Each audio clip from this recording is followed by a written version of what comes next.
The Atlanta Falcons, fresh off an upset over division rival New Orleans, go on the road to face the Cincinnati Bengals this week. Cincinnati a 5-point favorite on BETDAQ, 48.5 the total.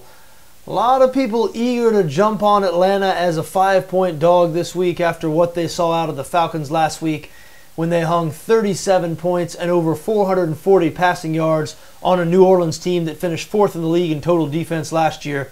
Listen, the Saints defense did play well in 2013, no doubt about it, but facing the Saints at home, very different than facing the Cincinnati Bengals on the road. The Bengals, one of the finest defenses in the AFC. Really, Cincinnati's established themselves as one of the AFC's better teams over the last few years. And I think the Bengals a little bit undervalued right now, probably because of the lack of success they've had in the postseason.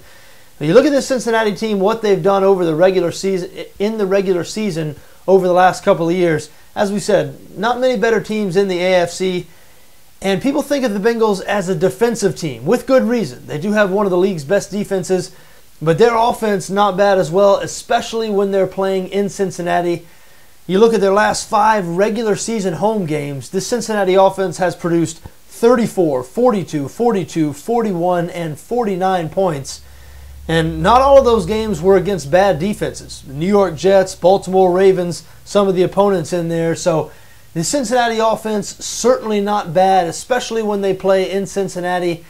And I do think the Falcons have a bad defense. They struggled last week against the New Orleans Saints. Now, I know the Saints are the Saints.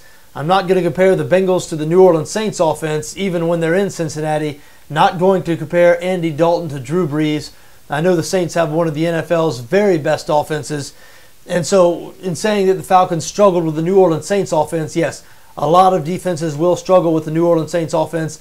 That being said, the Falcons a bad defense last season, not projected to have a good defense heading into this year, and those projections look pretty accurate in Week 1 against New Orleans. So I do expect the Cincinnati offense to have a lot of success this week.